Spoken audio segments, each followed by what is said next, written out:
नमस्कार मंडळी, स्वागत आहे तुमचं आपल्या चॅनलमध्ये. तुम्ही पाहताय बाई तुझा आशीर्वाद या मालिकेचा 30 जुलैचा रिव्ह्यू. आणि मंडळी, आज अवनी डांगणांच्या घरी परत आली आहे, पण कशी आले हे पाहणं खूप सुंदर आहे. चला तर मग आजच्या भागाला सुरुवात करूया. सुरुवातीला आपण पाहतोय अण्णा कधी नाही ते ना देवाची पूजा करत असतात. मंडळी, आज अण्णा खूप मनोभावे देवाची प्रार्थना करत असतात. देवाला ते फुलं वाहत असतात, हळदी कुंकू वाहत असतात आणि अगरबत्तीने ओवाळून देवाला नमस्कार करायला लागतात. आणि मग शेवटी पूजा झाल्यानंतर रामकृष्ण हरी म्हणतात आणि मग ते देवाकडे प्रार्थना करायला लागतात. देवा पांडुरंगा, तुझ्या कृपेने आमच्या सुनबाईचे पाय आमच्या घराला लागले. सगळं कसं भरून पावलंय. देवा पांडुरंगा, अशीच कृपा तुझी माझ्या सुनेवर राहू दे. माझ्या सुनेला जगातलं सगळं सुख मिळू दे. सगळं सुख लाभू दे. जगामध्ये जेवढी काही सुख असतील ना, ती सगळी सुख आहेत ना, माझ्या सुनबाईला लाभू देत. इथे ना मंडळी, अण्णा फक्त आणि फक्त अवनीसाठी प्रार्थना करत असतात. ते घरातील इतर कोणत्याही व्यक्तीसाठी किंवा स्वतःसाठी काहीही मागत नसतात देवाकडे. ते फक्त अवनीसाठी देवाकडे जे काही मागायचं ते मागत असतात. यावरून अण्णांचा अवनीवर किती जीव आहे हे दिसून येतं. अण्णांची मनोभावे पूजा झाल्यानंतर अण्णा अवनीला शोधायला लागतात. ते म्हणत असत, सुनबाई, सुनबाई कुठे गेली? सकाळपासून आवाज नाहीये तिचा. पुढे मग अण्णा सुनबाई सुनबाई असं करत किचनमध्ये जाऊन शोधतात. बाहेर बघतात तर अवनी त्यांना कुठेच दिसत नाही. अण्णा घरभर अवनीला शोधत असतात, पण अवनी त्यांना काही दिसत नसते. पुढचा सीन मग लगेचच महेश आणि विवानचा घेतलेला आहे. महेश त्या घरमालकाला विचारत असतो, कोण आलं होतं अजून? तो घरमालक सांगतो की कोणतरी आलं होतं, पण त्याचं नावही नाही सांगितलं. पण तो लई डेंजर होता. तो म्हणला त्या पोरीला जर रूम दिली ना, तर छत्रीच डोळ्यात घाली म्हणून. त्यानं आहे ना 2-2 खून केले होते आणि तिसरा आहे ना तो माझा खून करणार होता. तो घरमालक आहे ना खूपच घाबरलेला होता राजाला. त्यामुळं त्यानं जे जे काही बोललं ना ते सगळं तो महेशला, विवानला आणि दत्ताला सांगत असतो. दत्ता म्हणायला लागतो, पण कोण होता तो?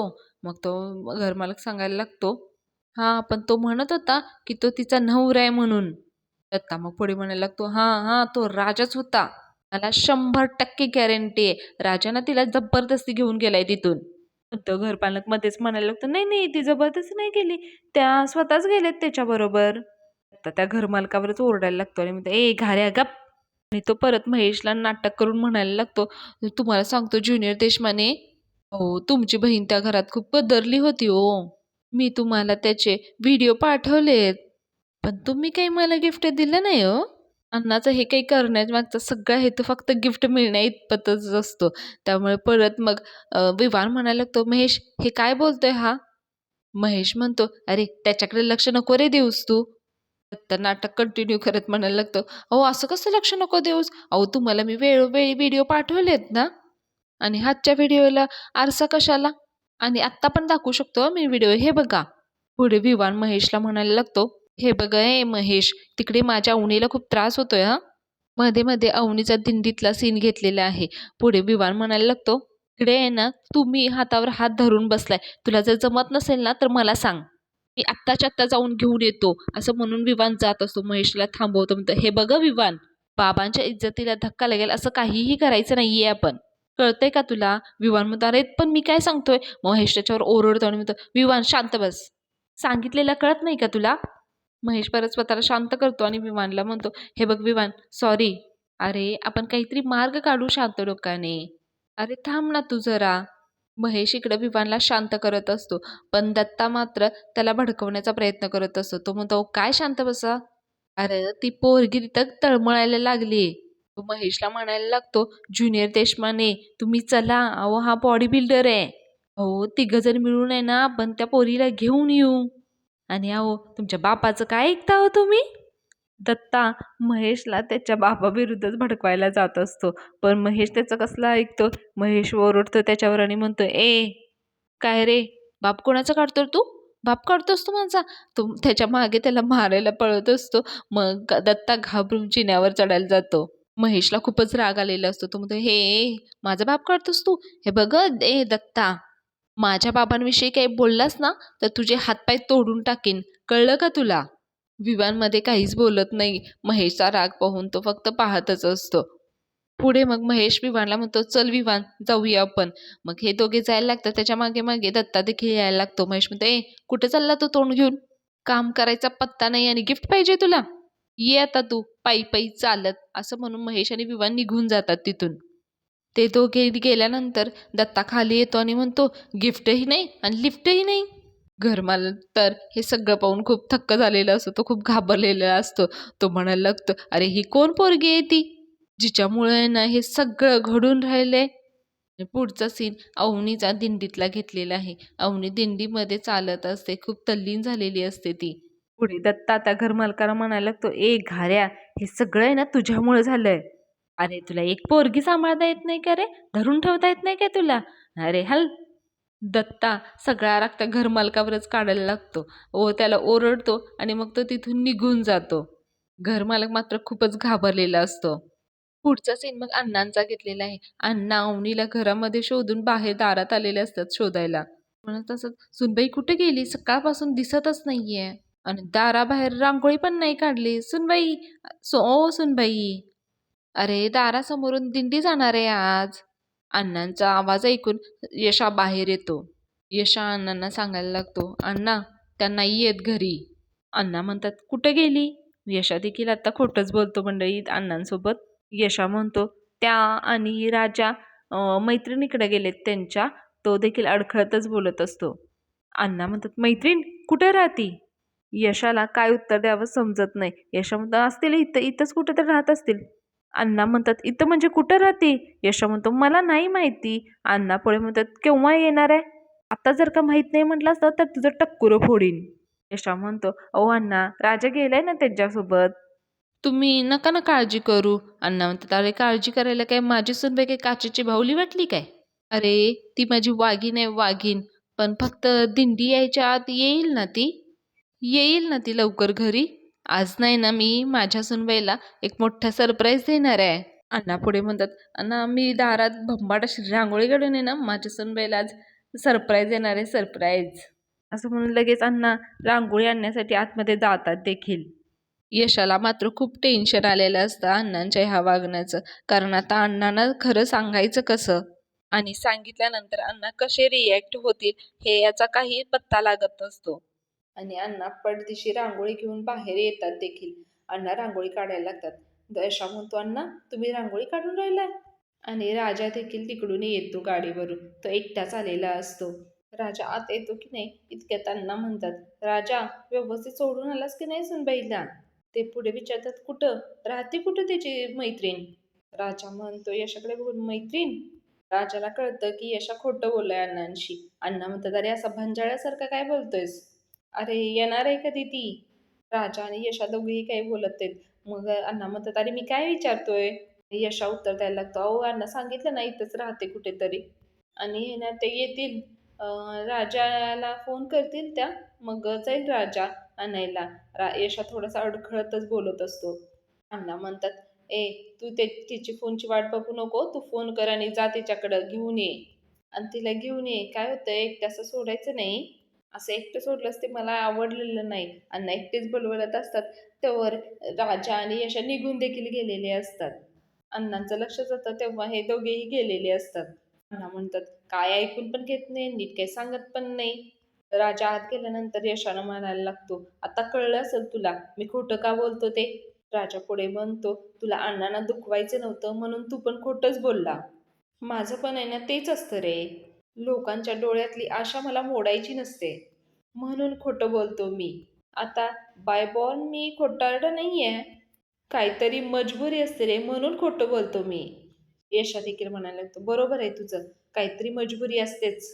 पण नाही हं, मी सांगतो अण्णांना खरं." यशा जात असतो अण्णांना खरं सांगायला. इतक्यात राजा त्याला थांबवतो आणि म्हणतो, "नाही थांब तू. ते खूप मोठं प्रकरण आहे. तुला वाटतंय तेवढंच नाहीये. अजून पण गोष्टी आहेत खूप. घाईघाईत काही करायला नको. घाईघाईत काहीतरी केलं ना तर अजून अडचणी वाढतील. थोडासा वेळ घेऊ आपण." यशा म्हणतो, "अरे वेळ घेऊ म्हणजे सांगावं तर लागणारच आहे ना. मला सांग कधी सांगणार आहे आपण?" राजा थोडासा विचार करतो, पॉज घेतो आणि मग म्हणतो यशाला, हां, आज दिंडी जाणार आहे घरासमोरून, तेव्हा सगळेजण एकत्र असतील आणि त्यावेळेला मी सगळ्यांना सांगतो. त्यावेळी मी खरंच सगळ्यांना सांगतो. यशा म्हणतो, "नक्की?" राजा म्हणतो, "सांगावं तर लागणारच आहे ना दादा. खरं कितीही कडू असलं तरी सांगावं तर लागणारच आहे." यशा पुढे म्हणतो, "बरं, ते जाऊ दे. घर कसं आहे? त्या सेटल झाल्या ना तिकडं? व्यवस्थित आहे ना सगळं तिकडं?" राजा काहीच बोलत नाही. तो थोडा निराश होऊन बाजूला जात असतो. मग यशा म्हणतो, "अरे काय झालं?" राजाचा चेहरा पूर्ण पडलेला असतो. यशा म्हणायला लागतो, "अरे राजा काय झालं? सगळं ओके आहे ना तिकडं?" राजा म्हणतो, "अरे दादा, तो घरमालक आहे ना लई घाणेरडा होता रे. आम्ही आहे ना ते घर कॅन्सल केलं लगेच आणि इथं परत यायला निघालोच होतो. पण मग मध्येच मध्येच कशी दिंडी आली आणि त्या दिंडीमध्ये या दोघांनी नमस्कार केला आणि अवनी तिथून हळूच राजाला न सांगता निघून गेली. हा सर्व प्रकार इथे दाखवलेला आहे. आपल्याला काही ऐकवलेलं नाहीये, फक्त दाखवलेलं आहे." राजाने झालेला सर्व प्रकार ऐकताच यशा म्हणतो, "अरे मग त्या कुठं आहेत?" त्याला खूप टेन्शन यायला लागतं. राजा म्हणतो, "त्या नाही माहीत दादा. आता त्यांनी सगळं विठुरायाच्या हाती सोपवलंय दादा. तो जिथे त्यांना घेऊन जाईल तिथे त्यांचं आयुष्य." यशाला खूप टेन्शन आलेलं असतं. अवनी मात्र दिंडीतून अजून चालत असते. पुढचा सीन मग सुलक्षणा आणि दत्ताचा घेतलेला आहे. दत्ता रागाने हात आपटत असतो. सुलक्षणा म्हणायला लागते, "दत्ता दादा, अरे काय म्हणतो तू? ती पोरगी नाही तिकडं?" दत्ता म्हणतो, "अगं नाही ना." दत्ता पुढे म्हणतो, "अगं तुला सांगू अक्षरशः अंगाची आग आग व्हायला लागली ग. म्हणजे तुला सांगू गिफ्ट मिळालं नाही म्हणून माझा घसा सुकलाय आणि लिफ्ट मिळाली नाही म्हणून तिकडे ना माझे तंगडे दुखायला लागलेत. सगळा आहे ना नासोडा करून ठेवलाय त्या राजानं." सुलक्षणा म्हणायला लागतं, "अरे पण ती इकडं." तिला पूर्ण बोलू देत नाही. दत्ता पुढे म्हणायला लागतं, "अगं ती येणारच येणारच ना इकडं. अगं ते आहेत ना गुंडार पोट्टे आहेत ते. त्या राजा नाही ना त्या घरमालकाला धमकी दिली म्हणे." मग सुलक्षणा म्हणते, "अरे पण ती पोरगी घरी आलेलीच नाही ना." दत्ता म्हणतो, "काय?" सुलक्षणा म्हणते, "अरे होय खरंच तर मी पाहिलं ना माझ्या डोळ्यांनी, तो राजा एकटाच आला." दत्ता म्हणतो, "आली नाही? म्हणजे ती इकडे आलीच नाहीये? म्हणजे ती इकडंही नाही आणि तिकडंही नाही? मग पोरगी गेली कुठं?" सुलक्षणा देखील म्हणायला लागते, "तेच तर कळत नाही ना, गेली कुठं ती?" इकडे सुलक्षणाला आणि दत्ताला कळतं की अवनी मग घरी नसणार आहे.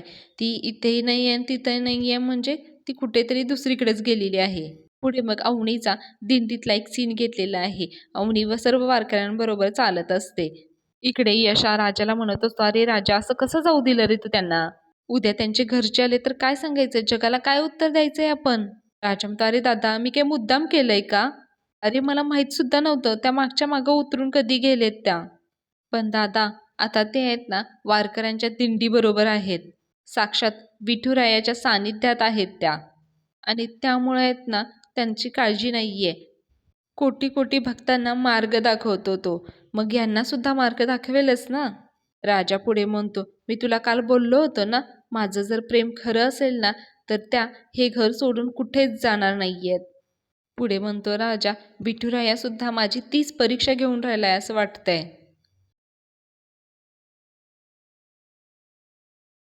राजा हे बोलत असतो तेव्हा त्याचं लक्ष चुकून मागच्या भिंतीवर जातं. जिथे हॅपी हे लिहिलेलं असतं ना, ते हळूहळू पडायला लागत असतं. वाऱ्याने का असेना पण ते पडत असतं.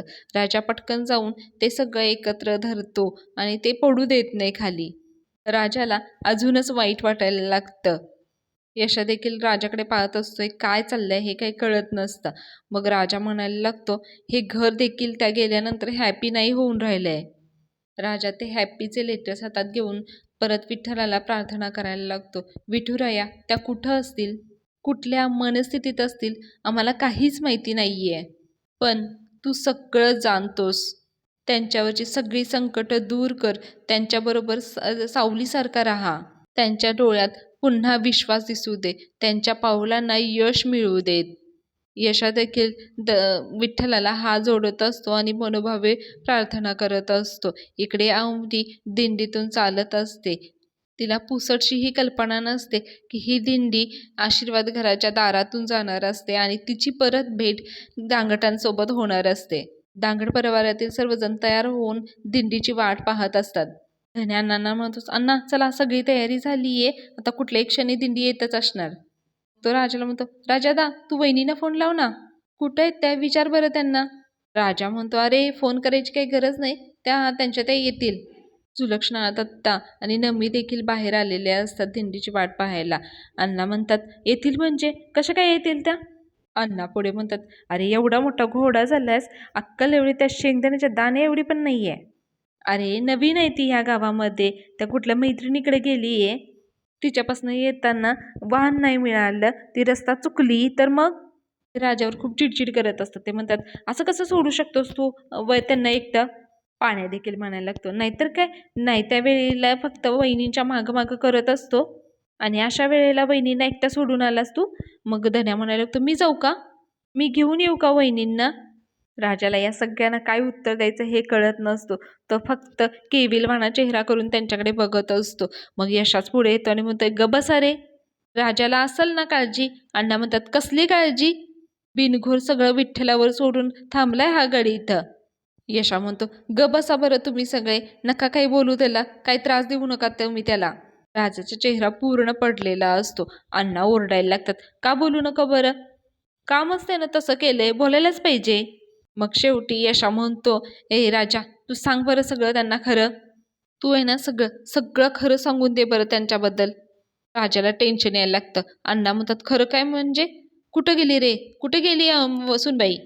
दत्ता आणि सुलक्षणा कान देऊन ऐकत असतात. इकडे नमी देखील ऐकत असते, पण तिला टेन्शन आलेलं असतं. राजा काय बोलणार इतक्यात दिंडी येताना दिसते. सगळ्यांचं लक्ष दिंडीकडे जातं. सगळे मग दिंडीमध्ये तल्लीन व्हायला लागतात. सगळ्यांच्याच डोक्यातून अवनीचा विषय निघून जातो. मात्र राजाला थोडीशी होप असते की अवनी आता भेटू शकेल याची. दिंडीचा खूप छान सीन घेतलेला आहे मंडळी. लहान मुले देखील खूप छान नटून थटून दिसत आहेत दिंडीमध्ये. खूप सारे वारकरी असतात, पालखी असते विठ्ठलाची आणि सर्व मंडळी चालत असतात. अवनीला इकडे तिकडे बघितल्यानंतर कळतं की आपण आशीर्वाद घराच्या बाहेरच आलेलो आहे. तिला आता काही कळत नाही ती काय करावं. ती मागे जायला लागते. धन्या, पाण्या आणि अण्णा तिथेच थांबलेले असतात वारकऱ्यांचं स्वागत करायला. अवनीला ते अवनीला कळतं की आशीर्वाद घराजवळ, दांगटांच्या घराजवळ आपण आलेलो आहोत. मग ती मागे मागे जायला लागते. ती म्हणायला लागते, अरे मी परत घराजवळ आली आहे. आणि यांना कळालं तर, देवा पांडुरंगा वाचव, असं म्हणत ती ना त्या टेम्पोच्या मागे मागे जायला लागते. टेम्पोच्या मागे ना ते बायका बसलेल्या असतात, थोडं साहित्य देखील असतं, त्याच्यामध्ये ती जाऊन बसते. कोणी विठ्ठलाला प्रार्थना करत असते, देवा पांडुरंगा त्यांना ना मी दिसू देऊ नकोस. यशा, पाण्या इकडे सर्व वारकरी मंडळींचं स्वागत करतात आणि मग पुढे वारकरी रिंगणाभोवती विठ्ठलाचा जयघोष करत गाणी म्हणत असतात. खूप छान आणि सुंदर असे सीन घेतलेले आहेत मंडळी. पाहताना खरंच खूप छान वाटायला लागतं. अण्णा देखील त्या दिंडीमध्ये खूप तल्लीन झालेले असतात. पाण्या, धन्या दोघे मिळून फुगडी घालत असतात. अण्णा नाचत असतात. अवनी मात्र स्वतःला लपवण्याचा प्रयत्न करत असते. पुढे मग नाश्ता पाण्याची वारकऱ्यांच्या सोय केलेली असते. अण्णा सगळ्यांना केळे वगैरे वाटत असतात. अवनी त्या पोत्याच्या मागूनच सगळं काही ऐकत असते. धन्या, पाण्या देखील वारकऱ्यांना काय हवं नको त्याचे बघत असतात. राजा आणि यशा इकडे ज्येष्ठ वारकऱ्यांचे नमस्कार करून त्यांना तेल लावून पाय चोळून देत असतात, पाय दाबत असतात, सेवा करत असतात एकंदर त्यांची. खूप छान सीन घेतलेले आहेत मंडळी. आणि आपण स्वतः जरी विठ्ठलापर्यंत पोहोचू शकत नसलो तरी या वारकऱ्यांचे त्यांची सेवा केल्याने आपल्याला खरंच पुण्य मिळत असतं. अण्णा मग पुढे सर्व वारकऱ्यांसमोर येतात आणि बोलायला लागतात, नमस्कार माऊली, नमस्कार माझ्या पोरांनी. आणि मग ते सगळ्यांना बोलवायला लागतात.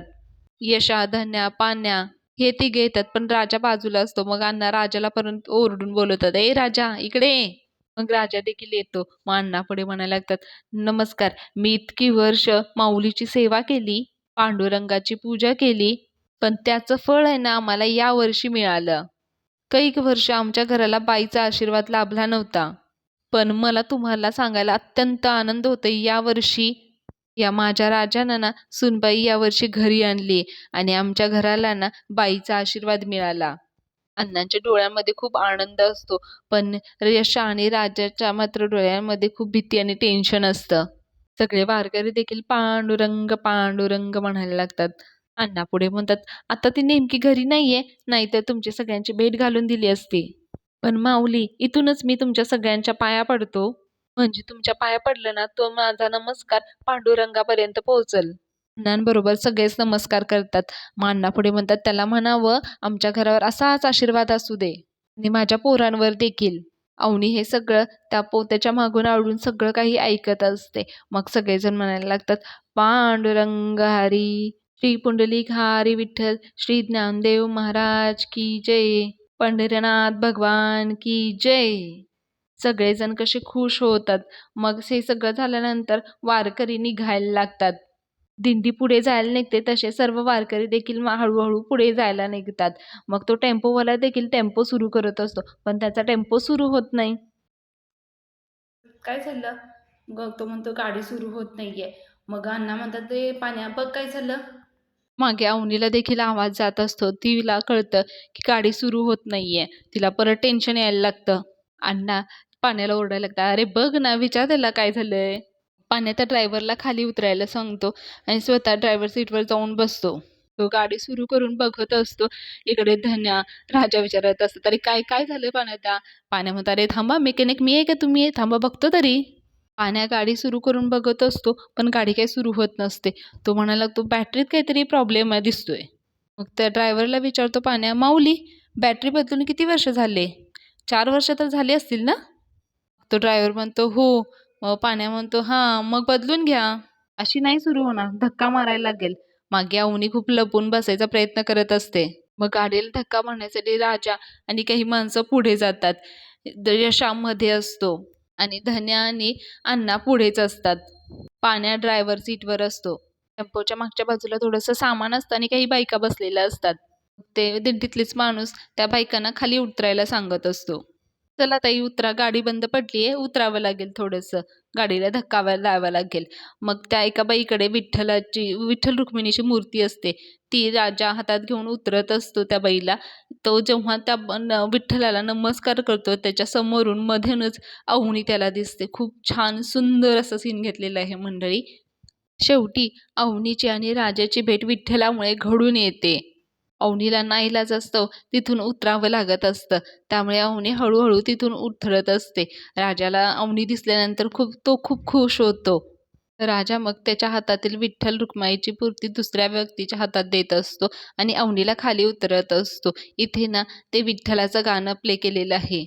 तुझ्या विना वैकुंठाचा कारभार चालना, एकल्या विठुरायाला हो संसार पेलना. जशी अवनी तिचे पाय जमिनीवर ठेवते तशी ती गाडी स्टार्ट होते. म्हणजे एक प्रकारे अवनीला दांगटांच्या घरी परत आणायचं हेच विठ्ठलाचं म्हणणं होतं, असं यातील लेखकांना दाखवायचं आहे. आणि गाडी सुरू झाल्यामुळे सगळे खुश होतात. अण्णा म्हणाले, अरे चला गाडीला धक्का न मारताच गाडी सुरू झाली. बोला पुंडलिक वरदेव हरी विठ्ठल. आणि मग गाडी स्टार्ट झाल्यामुळे ते टेम्पोवाला देखील ती गाडी घेऊन जायला निघतो व दिंडीबरोबर. इकडे अवनी राजाला भेटलेली असते.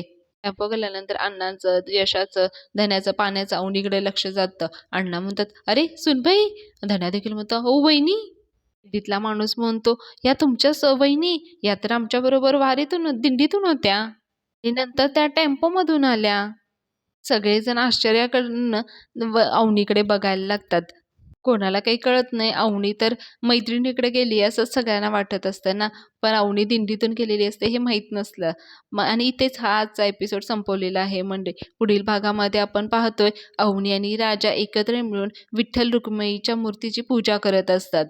राजा विठ्ठलाला म्हणत असतो, विठुराया खूप चांगलं वाटलं तू अवनी मॅडमांना घरी घेऊन आलास. पण अण्णा राजावर ओरडतात आणि म्हणतात, काय परत आणलास म्हणजे काय, त्यांचंच घर आहे ते ना. मग राजाला मारायला पळत असतात. मी तुझं काहीही ऐकून घेणार नाही. पुन्यांदा असं केलंस तर तुला सोडणार नाही बघ. खूप छान सिरियल दाखवत आहेत मंडळी. खरंच पाहण्यासारखी आहे.